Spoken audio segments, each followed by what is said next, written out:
Chers frères et sœurs bien-aimés dans le Seigneur, nous voulons rendre grâce de manière particulière à notre Dieu en ce jour où il se révèle à nous comme étant le Dieu essentiellement de miséricorde et d'amour. C'est le premier dimanche après Pâques, c'est la fête de la miséricorde. Cette fête a été instituée par Saint Jean-Paul II sous la consigne de Sainte Faustine qui avait reçu justement les recommandations directement même du Seigneur. Faustine Kowalska, c'est cette Polonaise religieuse qui, dans une pauvreté extrême, a eu la grâce d'être visitée par notre très saint Seigneur et qui a, d'une manière particulière, répondu à l'appel que le Seigneur lui adressait en lui demandant de s'offrir d'une manière singulière pour que le monde connaisse ce qui est véritablement le Seigneur, le Dieu de miséricorde et d'amour infini. Cette révélation intervient dans les années 30, dans un contexte ecclésial particulier. L'Église est encore fortement marquée, malgré les grâces reçues de l'enseignement de Sainte Thérèse de l'Enfant Jésus qui se répandait un peu partout. Mais l'Église est encore marquée par cet esprit fortement janséniste. Même si la période historique n'est pas la même, la mentalité sévit encore d'une manière redoutable. On avait peur de Dieu. Dieu était quelqu'un qui châtiait. C'était quelqu'un qui punissait. C'était c'était la personne qu'il fallait le plus redouter et fuir. On tremblait devant Dieu.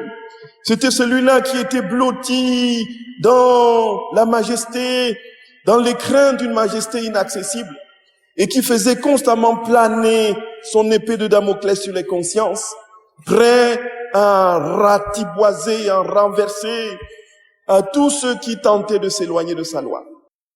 C'était donc le Dieu redoutable, devant qui on frémissait de terreur.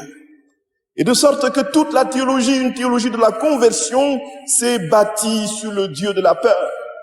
Dieu, c'était celui qui punissait et qui faisait aller en enfer. Et on avait même tellement appris et compris quelles étaient les flammes de l'enfer, la punition de l'enfer, que cela se traduisait même dans l'éducation des enfants. Tu vas aller en enfer, Dieu va te punir. Voilà, beaucoup de nos parents ont entendu ça de leurs parents. Dieu va te pousser en enfer, tu vas être puni. Voilà le Dieu qu'on avait, frères et sœurs bien-aimés. Et puis naturellement, on avait tellement médité sur la punition et le châtiment de Dieu qu'on était pratiquement dans une pratique de la peur.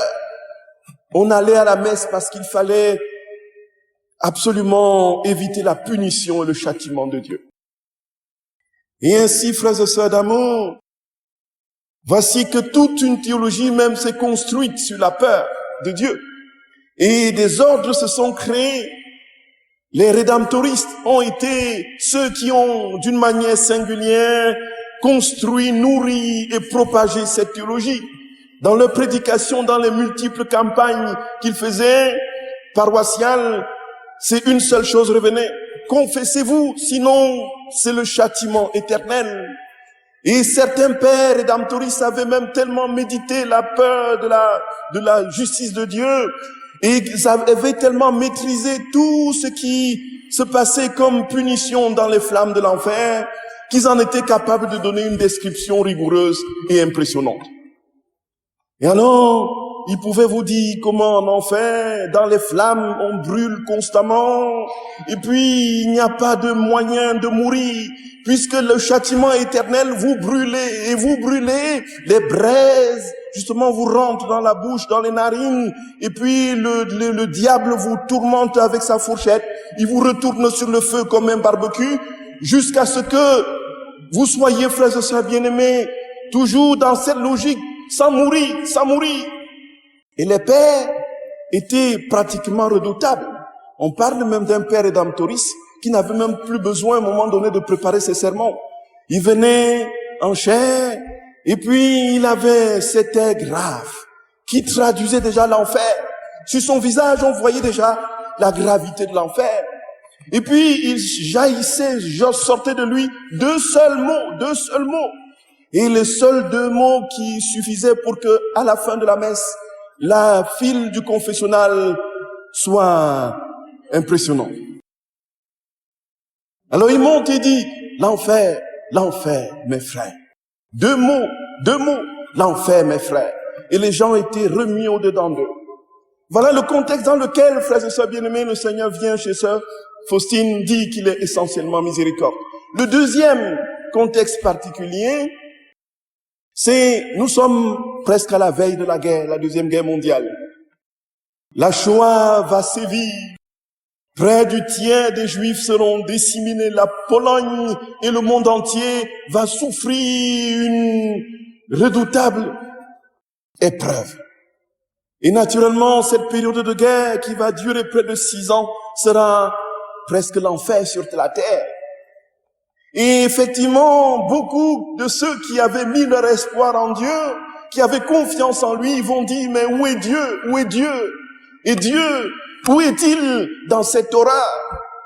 La question de Dieu après la Shoah, frères et sœurs bien-aimés, va secouer non seulement la conscience juive, mais la conscience chrétienne dans son ensemble. Pourquoi a-t-il permis cela?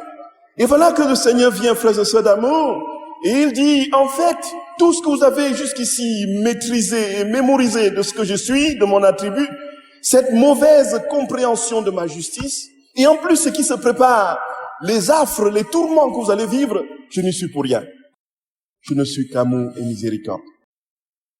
Et alors, il vient chez cette religieuse, frères et sœurs d'amour, et dans ce contexte particulier, il va se révéler et dire que ce qu'il y a de plus essentiel en Dieu, son attribut principal, qui est sa substance même, qui le constitue dans ce qu'il est fondamentalement, c'est la miséricorde, c'est son amour. Dieu n'est qu'amour, Dieu n'a jamais châtié personne, il n'a jamais puni personne, il n'a jamais voulu la mort de personne, il n'a jamais voulu la souffrance de personne.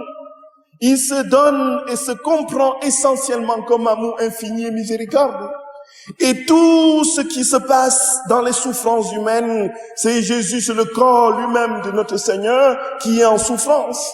C'est Jésus qui souffre dans celui qui souffre. Et ainsi, il va dire, il faut que le monde entier comprenne qu'il n'aura jamais la paix tant qu'il ne se retournera pas vers ma miséricorde.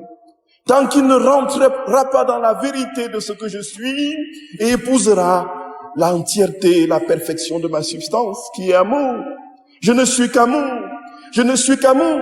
Il va donc demander qu'une fête soit instituée. Donc, pour que cette miséricorde rentre et s'imprègne dans les esprits, il va donner, frères et sœurs bien-aimés, les moyens souverains pour que cette miséricorde advienne, pour que son amour règne dans les âmes et les cœurs, pour que sa volonté soit faite sur la terre comme au ciel. Il va d'une part demander d'instituer une fête de la miséricorde. Et ça, c'est cette fête d'aujourd'hui que Saint Jean-Paul II instituera, frères et sœurs bien-aimés. Et voici ce que Jésus dit à propos. Ma fille, parle au monde entier de mon inconcevable miséricorde. Je désire que la fête de la miséricorde soit le recours et le refuge pour toutes les âmes et surtout pour les pauvres pécheurs. Je déverse tout un océan de grâce sur les âmes qui s'approchent de la source de ma miséricorde. Toute âme qui se confessera, donc aujourd'hui, qui se confessera, ou même les jours qui viennent, ou avant, qui se confessera et recevra la Sainte Communion, comme nous allons le recevoir tout à l'heure.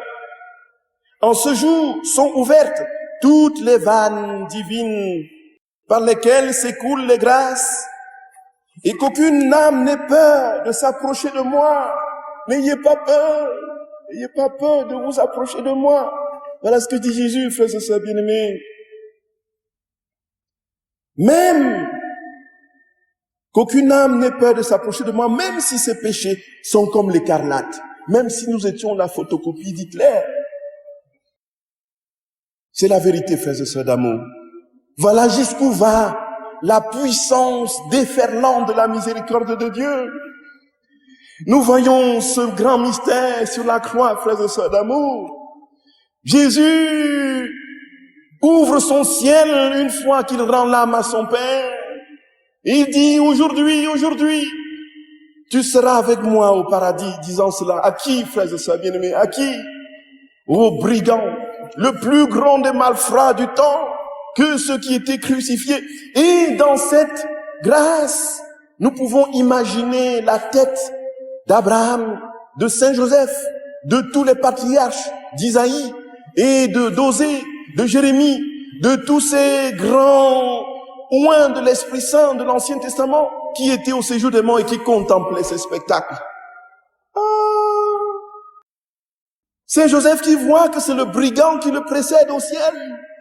Abraham qui voit que c'est le brigand qui le précède au ciel, dit, mais moi dans tout ça je suis quoi?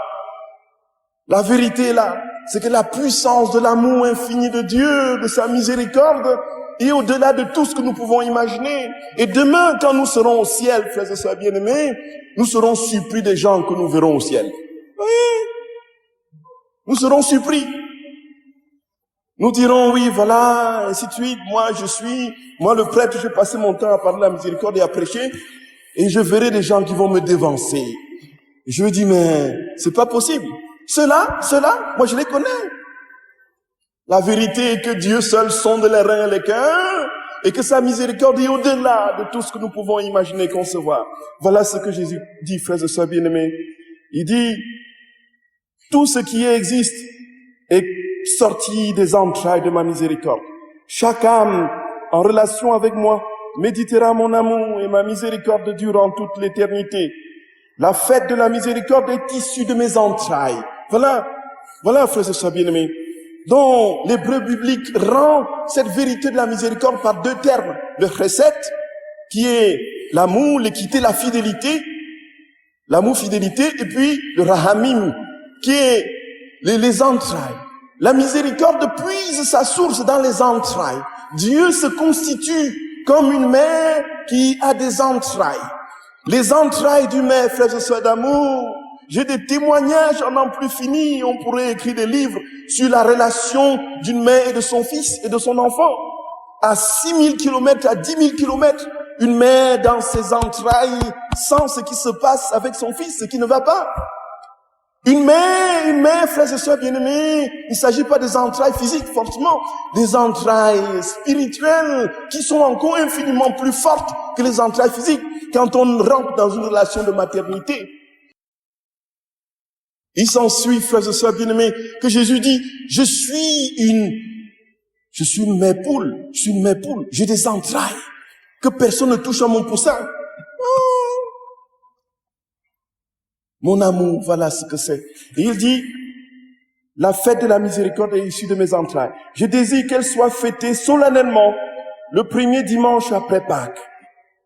Le genre humain ne trouvera pas la paix tant qu'il ne se tournera pas vers la source de ma miséricorde. Voilà ce que Jésus dit, frères et sœurs bien-aimés. Et autre élément qui rentre avec la fête de la miséricorde, c'est l'image de la miséricorde. Cette image que vous connaissez et que je porte aujourd'hui sur ma chasuble qui vient de Pologne, et cette image de Jésus miséricordieux. Alors il dit que sur cette image, des grâces sont accoudées. Sur cette image porte des grâces de son amour. Et naturellement, il y a, pendant la Deuxième Guerre mondiale, quasiment tous ceux qui avaient cette image sur eux sont rentrés de guerre. Et il dit qu'il donne une protection spéciale, une grâce spéciale à travers cette image. Et troisième chose, c'est le chapelet de la miséricorde.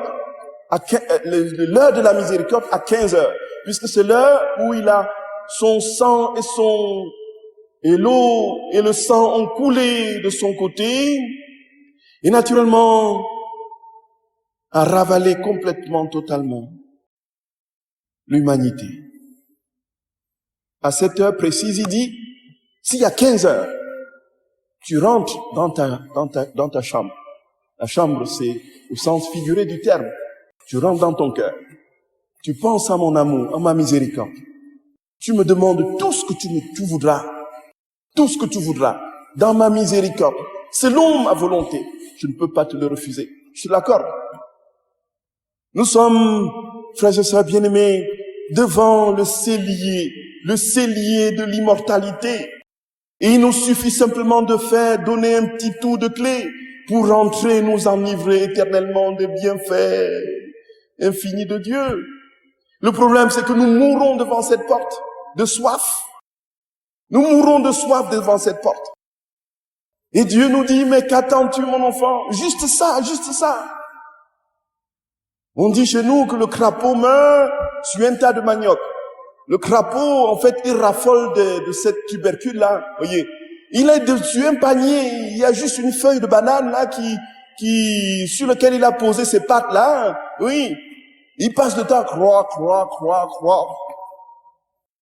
Alors qu'il lui suffit simplement de gratter pour avoir la nourriture pour la fin de ses jours. Voilà ce que nous sommes. Dieu nous a tout donné. Il dit, je ne peux pas inventer plus. Qu'est-ce que vous voulez d'autre? Je vous donne même une petite image. Je vous demande un quart d'heure.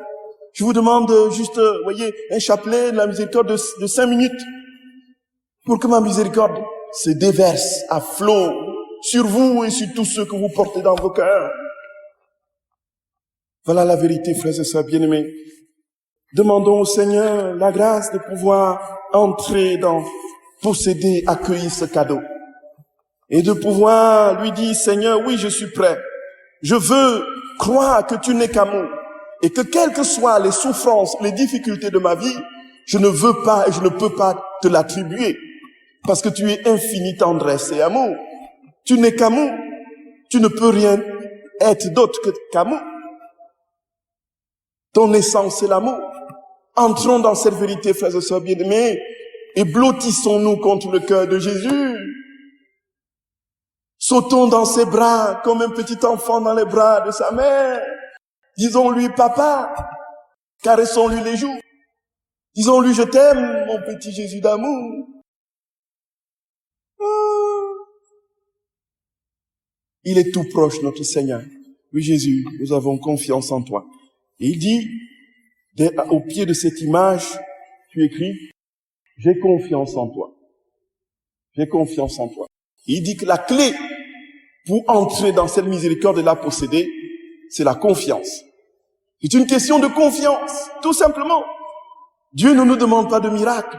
Il nous dit, aie confiance, aie confiance. Et au fur et à mesure de ta confiance, ton cœur se dilate. Ton cœur se dilate. Et accueille avec toujours plus d'intensité le flot de mon amour.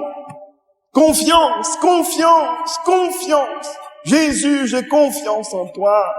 Jésus, j'ai confiance en toi. Oui, j'ai confiance en toi. C'est tout ce que Jésus nous demande.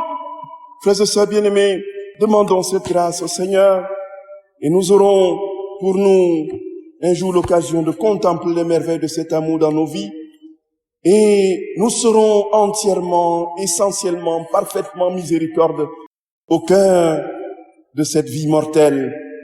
Et en attendant d'être entièrement transformés dans cet attribut divin de la miséricorde, pour que nous soyons, comme dit Sainte Faustine, entièrement et parfaitement miséricorde.